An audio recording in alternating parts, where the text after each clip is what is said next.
We're here with the Juice from Lootbox TV at the Mountain State Collectors Convention, presented by Greenie Sports Cards and supported by the Charleston Convention and Visitors Bureau. This is day 3 out here.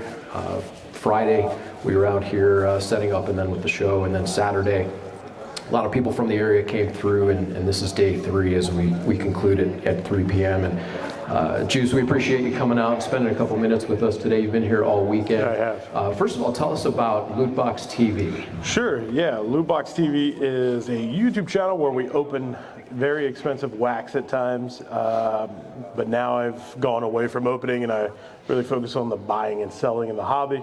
But it's basically just sharing my experience with my buddy Jin. He's the other half of Lootbox TV.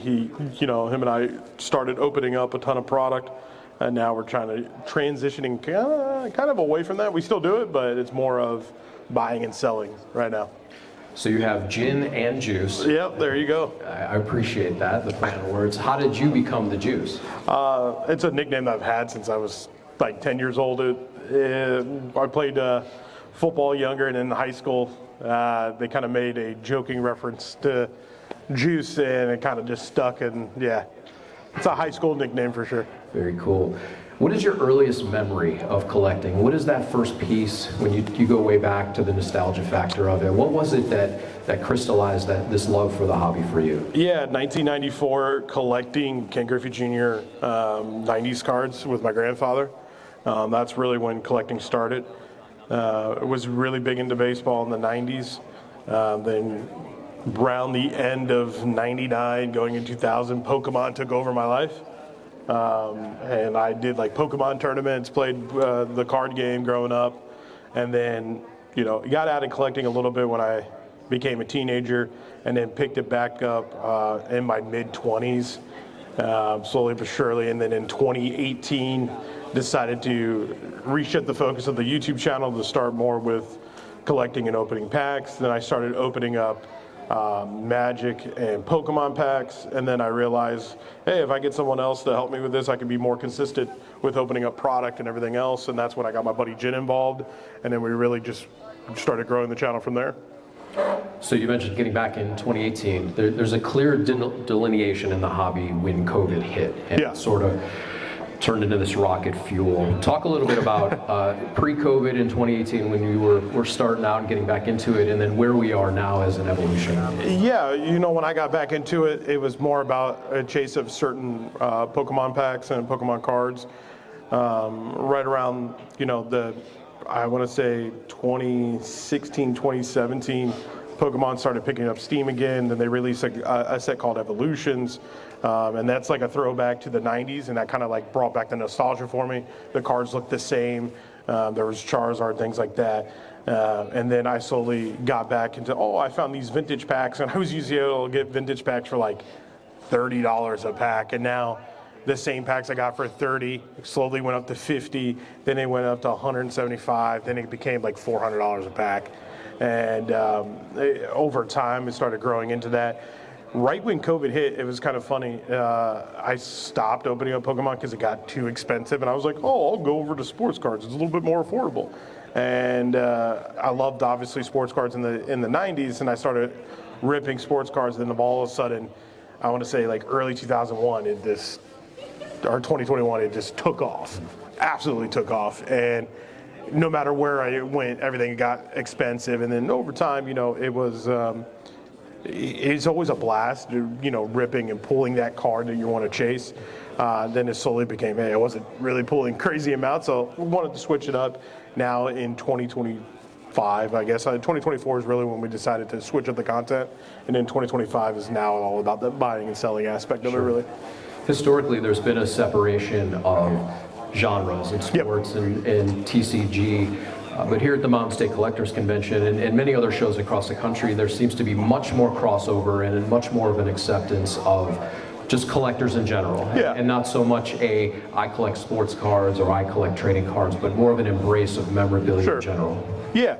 I think that it has to do with time and the people, from the early 2000s getting into collecting more, having money, where they have disposable income where they can actually spend a little bit more. And I think they're mixing all their loves, and I think it's becoming more of a accepted that, hey, you can collect anything you want, buy whatever you want type of deal. And I think everybody's really getting into it now. Plus, I think Pokemon's becoming a little bit more accepted for everybody, is because you realize with Pokemon, Charizard can't, tear an ACL or get into trouble or anything like that. Get a DUI. Right. Yeah, I have. I've shared this story before. I have an interesting perspective on the evolution. I'm not a collector per se. I don't buy and sell trading cards, but I've been in the orbit of the collecting universe for 25, 30 years. I produced the National Sports Collectors Convention in Cleveland through 5 cycles on behalf of them. Since 2000, I've been to, I believe, 12 different nationals as a part of supporting the event, behind the scenes, the operations, working on the floor planning, the logistics, the marketing, and media. And I can recall my first show in 2000 in Anaheim, and it was the Sports Collectors Convention. And if you go to the back of the hall, there was a drape similar to this, and there were some games placed out and some volunteers standing out front that were begging people to come in and check out this new game called Pokemon, where they were trying to explain the rules and they were giving away cards and sets, and they couldn't give this stuff away. Yeah. And this would have been the original run of these cards, and you're talking 1999 into 2000, and they could not give these cards away. And to think 25 years later, the enterprise that it's become, and how much those cards might have been worth if I'd have been savvy enough to just keep them. Yeah, and it's crazy because with Pokemon, a lot of it's all about condition. So like those cards now, it's so hard to even get the mint condition. The lightly played, even the heavy played stuff is becoming more collectible and so forth. And I feel the same with like Magic stuff. Like vintage Magic is still something that a lot of people don't understand and know about, but there's a lot of cool stuff with the vintage Magic around the 95 era and so forth. So there's a lot of cool stuff that is being collected now. Sure. And what the industry figured out along the way, whether it's Topps or Leaf or Nintendo, is that unlike the junk wax era we've come to know the oversupply, what they figured out is if you limit the supply and you create these one-of-ones and unique versions of cards, you essentially set the marketplace. So they've gotten a lot more savvy. The production companies and the owners of the content and the licenses have figured out you create these chase cards and make it appealing for people to continue collecting. I just wish they would calm down with the sets a little bit. There's a lot of like a rookie nowadays, like this past year, there's a rookie that probably has like 600 one-of-ones, and it's like a little bit too much. Like, all right, like I want the chase, but like when there's like 600 one-of-ones, like it's not really a one-of-one anymore. And the thing is, they use the same image. So like if you look at some of the Prism basketball, for instance, like there's a basketball player, let's say Reed Shepard, he's like holding the ball up top. It's the same exact image across all their basketball sets, and all those sets are one-on-one. At least make the image different. Like, yeah, they messed with the paper and the chrome and the interesting designs, and really the evolution as well that's been fascinating is the jersey cards or even the baseball back cards, and figuring out how to repackage items to create interesting memorabilia. Yeah, there is a lot of cool, unique cards out there that I would give Topps really good credit for. Grabbing some of these jersey pieces, making some really cool cards, and it's the idea of like historic moments. Like Topps now has some of their products are pretty cool, especially with some iconic moments where an athlete is doing something historic. Shohei Ohtani, Victor Wembanyama, whatever that may be, where you can actually get a piece of their fabric from the game and an auto on a card of like, hey, I saw this game. I saw Freddie Freeman hit a grand slam, walk-off grand slam in the World Series. They have a piece of that card with his auto on it. It was just sick. Very cool.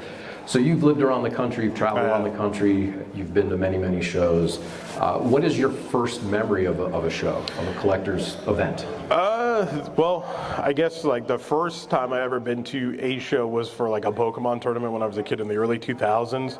And then more in the was probably be the National right after COVID. It's like the best card show I've been to. That was insane. And shout out to Louisville Sports Cards. Adam right there. See the guy in the red polo? That guy's cool. Garrett way back there. If he takes his hat off, you can see the shine from his head. Those guys have been really, really cool. Was that the Chicago show? Yeah, after COVID? yeah, right after COVID in Chicago, experiencing that and having them be there with me and show me the ropes of the National, which was one of the craziest experiences I've ever seen in a positive way. Yeah. In the sense of size and the amount of people and the booths and everything. And for me too, and for that to be your first show, having, again, seen those shows since 2000 and kind of the trajectory of it, and going to Chicago, it was different. Whether that was your first show or not, Yeah. it was a different experience. And we knew we were in a different game where every aisle was packed. There were more people that I'd ever seen internationally. Yeah. There were more corporate booths. There were Yeah. more activities. There were more breakers. It was just more. And I remember thinking, because the show was going to go back to Cleveland to the IX Center the following year, I remember thinking, I don't know where it goes from here. I don't know if you can even top this.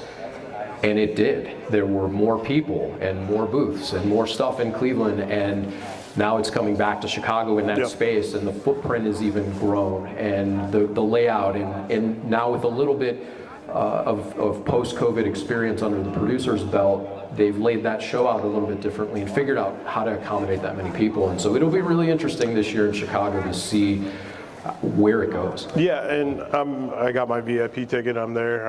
It's gonna be interesting to see. You know, when I knew we were in a unique space is when the National was in Atlantic City, and the amount of people that came to Atlantic City, of all places after after COVID, it was awesome there, and just to see it move around. I wish it would go out west a little bit more. But maybe it'll eventually make it out there at some point. But yeah, I'm super excited. It's such a unique animal that there are only so many venues and so many facilities and cities that could actually handle an event that size, and all Yeah. those things have to come together. And here we are in Charleston, West Virginia. This is the first ever Mountain State Collectors Convention. Yeah. Greenie Sports Cards has been producing shows for 20 years in the Ohio area, and made a connection with the Convention and Visitors Bureau in a partnership to give this a try. This was a first-time event. Many of us, first time in the city, first time in the building. Yeah. What were your first impressions coming into this weekend and where we are now a couple days later?